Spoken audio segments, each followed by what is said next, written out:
बड़ी कार्रवाई हुई है। दरअसल एनटीए के डीजी सुबोध कुमार को हटा दिया गया है।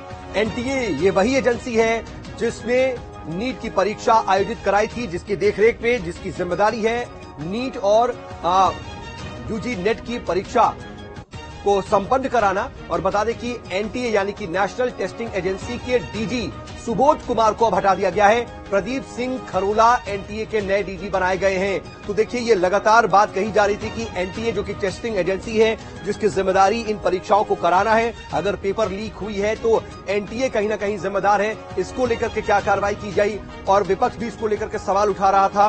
पर अब देखिए, एक बड़ी कार्रवाई हुई है, एनटीए के डीजी को हटा दिया गया है। नीट पेपर लीक मामले में यह अब तक की सबसे बड़ी कार्रवाई कही जाएगी। एनटीए के डीजी है सुबोध कुमार। इनके ऊपर कई तरह के आरोप लग रहे थे, कई तरह के सवाल खड़े हो रहे थे। इससे पहले भी जो एनटीए जिन परीक्षाओं का आयोजन कराता है, जिन परीक्षाओं को कराने की जिम्मेदारी एनटीए की है, उन परीक्षाओं में कई ऐसी परीक्षाएं थी जिनको लेकर के एनटीए पर सवाल उठ रहे थे, और सीधे तौर पर उसकी जवाबदेही और जिम्मेदारी कहीं ना कहीं डीजी सुबोध कुमार को ही थी। और अब प्रशासन पर भी, कहीं ना कहीं सरकार पर भी एक बड़ा दबाव था, क्योंकि लगातार 4 तारीख के बाद से जो नीट पेपर में देने वाले छात्र हैं, 28 लाख छात्रों की जो कहीं ना कहीं किस्मत दांव पर लगी हुई है, उसको लेकर के छात्र प्रदर्शन कर रहे हैं। 46 डिग्री 43 डिग्री के तापमान में भी वो सड़कों पर हैं, और इसने कहीं ना कहीं सरकार पर एक बड़ा दबाव बनाया है। इसको लेकर के विपक्ष भी लगातार, अब देखिए, सरकार को घेरने में जुटा हुआ है। कांग्रेस पर सवाल भी पूछ रही, राहुल गांधी भी प्रेस कॉन्फ्रेंस कर चुके हैं। इसके अलावा कांग्रेस की तरफ से देशव्यापी आंदोलन और प्रदर्शन भी किया गया। और इन सब के बीच इस पूरे पेपर लीक कांड के तार खंगाले जा रहे हैं, जिसके तार चाहे वो गुजरात हो, हरियाणा हो, बिहार हो या झारखंड, इन राज्यों से भी जुड़ते दिखाई दे रहे थे। लेकिन इन सब के बीच एनटीए पर अभी तक कोई कार्रवाई नहीं हुई थी। हाई लेवल कमेटी जरूर बनाई गई इस पूरे मामले में। सरकार ने कहा कि हाई लेवल कमेटी बनाकर के इस पूरे मामले की जांच होगी। इसके अलावा पेपर लीक से जुड़ा हुआ नया कानून तक लागू कर दिया गया। लेकिन ये सब भी शायद अभी नाकाफी था, क्योंकि एनटीए अभी भी सवालों के घेरे में बना हुआ था, और लगातार ये बात पूछी जा रही थी कि आखिर एनटीए पर कार्रवाई क्यों नहीं हो रही है। इन सब के बीच बड़ी खबर गुजरात से आज निकल करके आई, जहां पर एनटीए का जो मुख्यालय था, वहां से कुछ ऐसे दस्तावेज बरामद हुए जिसमें इन बातों की पुष्टि नजर आई, और ये साफ इशारा मिला कि तकरीबन 16 छात्र ऐसे थे जिन्हें पास कराने की तैयारी थी। तो इन सब को आधार बना करके कहीं ना कहीं इससे पहले जो मामले सामने आए, नीट में जो पेपर लीक या फिर उसमें जो रिजल्ट को लेकर के कई तरह की अनियमितताएं सामने आई, ग्रेस मार्क को लेकर के जो अनियमितताएं सामने आई, उसको लेकर के दबाव बन रहा था। इन सब के बीच यूजी नेट की भी परीक्षा रद्द करनी पड़ी। इन सब को लेकर कहीं ना कहीं इस पूरे मामले के केंद्र में एनटीए यानी कि नेशनल टेस्टिंग एजेंसी ही थी। इस पर क्या कार्रवाई होती है, या इसको कहीं भंग किया जाएगा, या फिर इसके जिम्मेदारों पर कोई कार्रवाई होगी, ये कहीं ना कहीं सवालों के घेरे में था। लगातार इस तरह के प्रश्न उठ रहे थे, और अब देखिए, सरकार ने यह बड़ा फैसला लिया है। एनटीए के डीजी सुबोध कुमार को हटा दिया गया, और अब देखिए, एनटीए के नए डीजी प्रदीप सिंह खरोला को बनाया गया है।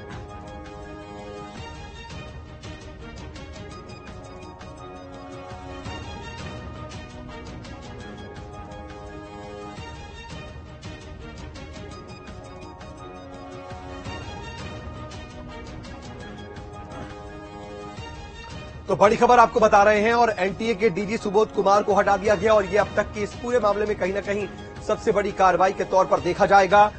कुल मिलाकर के अब पेपर लीक मामले में सरकार जबरदस्त एक्शन में दिखने लगी है, और आपको हम तस्वीरों में भी दिखा रहे थे।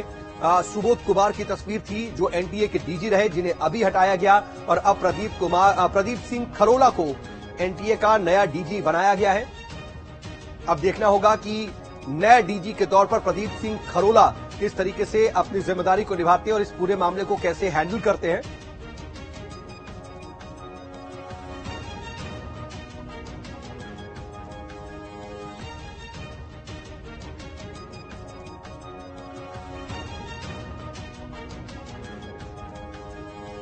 और सहयोगी हरीश झा इस खबर पर ज्यादा जानकारी के साथ हमारे साथ जुड़ रहे हैं। हरीश, इस पूरे मामले को कैसे देखे?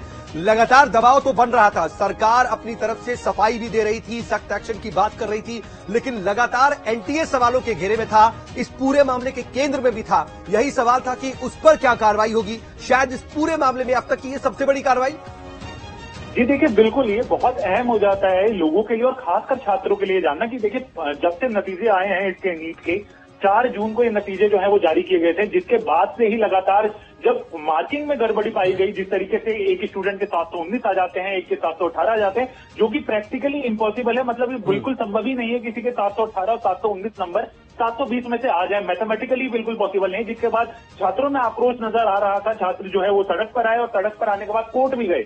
जिसके बाद पहली बार जो है, जब से एनटीए का इतिहास है, तब से एनटीए के डीजी जो सुबोध कुमार सिंह, जिनको अटैक किया गया है, वो जो है वो मीडिया के सामने आते हैं और वो कहते हैं कि किसी भी तरीके की गड़बड़ी जो है वो पूरे मामले में नहीं हुई है। लेकिन जैसे ही मामला बिहार तक पहुंचता है, बिहार में पता चलता है कि पेपर लीक की घटना जो है वो सामने आई है, उसके बाद इकोनॉमिक ऑफेंसिव यूनिट बिहार की जो है वो इस मामले की जांच शुरू करती है, जिसमें तार रांची तक पहुंच चुके हैं। यानी कि इस मामले में अगर हम बात करें तो केवल एक राज्य का मामला नहीं नजर आता है, जिस तरीके से एनटीए बात कह रही थी। उसके बाद आप देखें कि जिस तरीके से एनटीए का जो अगले एग्जाम होते हैं, यानी कि जो नेट एग्जाम होता है, जिसमें करीब 10 लाख से ज्यादा स्टूडेंट बैठते हैं एग्जाम में, उसके अलावा CSIR नेट का जो एग्जाम होता है, दोनों ही एग्जाम जो है वो रद्द कर दिए जाते हैं। तो ऐसे में स्टूडेंट्स के दिमाग में जो है वो खासा सवाल जो है उठ रहे थे। बिल्कुल नहीं, लेकिन हरीश देखिए, इन सब में एक बात ये भी है, जैसा आपने बताया कि पेपर लीक का मामला गुजरात, हरियाणा, बिहार और झारखंड यहां तक भी जुड़ रहा है, लेकिन ये तो इस पूरे मामले का एक पहलू हो जाता है, क्योंकि पेपर लीक अलग है, लेकिन जो आप ग्रेस मार्किंग की बात कर रहे थे कि टेक्निकली भी 718, 719 नंबर पॉसिबल नहीं है, उसमें ग्रेस मार्क की बात अभी तक बहुत से शिक्षाविदों से बातचीत हुई, जिन्होंने बताया कि ग्रेस मार्किंग के बारे में उन्हें पता ही नहीं था। उसके अलावा बहुत से ऐसे बच्चे जिनके पेपर जारी भी नहीं किए गए, रिजल्ट जारी नहीं किए गए, कहा गया कि your result can't be generated. तो ये मामले ऐसे थे कि जो कहीं ना कहीं एनटीए को सवालों में घेरे में खड़े कर रहे थे। एक तो पेपर लीक होना कहीं ना कहीं उस फुल प्रूफ प्रोसेस को या फिर सिस्टम को सवालों में ला रहा था कि एनटीए कैसे पेपर को फुल प्रूफ बनाता है कि वो लीक हो जाता है। लेकिन ये जो अनियमितताएं थी वो भी अपने आप में बहुत गंभीर थी शायद। जी देखिए, बिल्कुल आप इस बात को ये समझे कि एनटीए जब से बनाया गया है, एनटीए का उद्देश्य केवल एक था कि जो भी 12th के बाद जितने भी एग्जाम्स होते हैं, चाहे हम CUET, under graduate, post graduate की बात करें, चाहे हम नीट की बात करें, चाहे नेट की बात करें, यूजीसी की तरफ से जितने एग्जाम कराए जाते हैं, तमाम एग्जाम जो है उसकी जिम्मेदारी एनटीए को दी गई थी।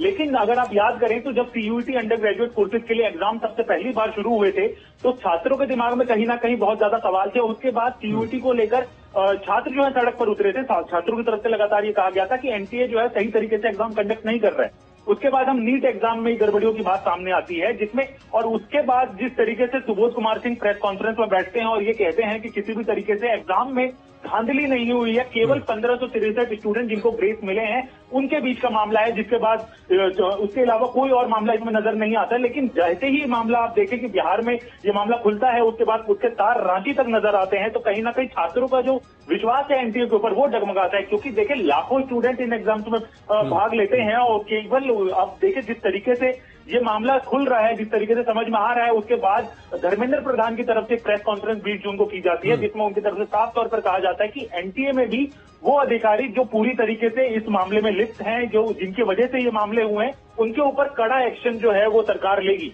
और उसके बाद आप देखें कि कल की अगर हम बात करें तो कल ही जो 1563 स्टूडेंट हैं जिनको ग्रेस मार्क्स मिले हैं, उनका एग्जाम होना है, उनके एग्जाम शुरू होने हैं। लेकिन उसके लिए भी जो एनटीए ने नोटिफिकेशन जारी किया वो आज जारी किया है। तो ऐसे में साफ तौर पर पता चलता है कि एनटीए में कहीं ना कहीं गड़बड़ियां जो है देखिए, एनटीए को प्रोसेस में लाने का भी रीजन यही था कि एक सेंट्रलाइज एक एजेंसी हो जाए और वो 12th बाद के सभी एग्जामिनेशंस को अच्छे से कराए। इससे पहले की व्यवस्था को बदला था सुधारात्मक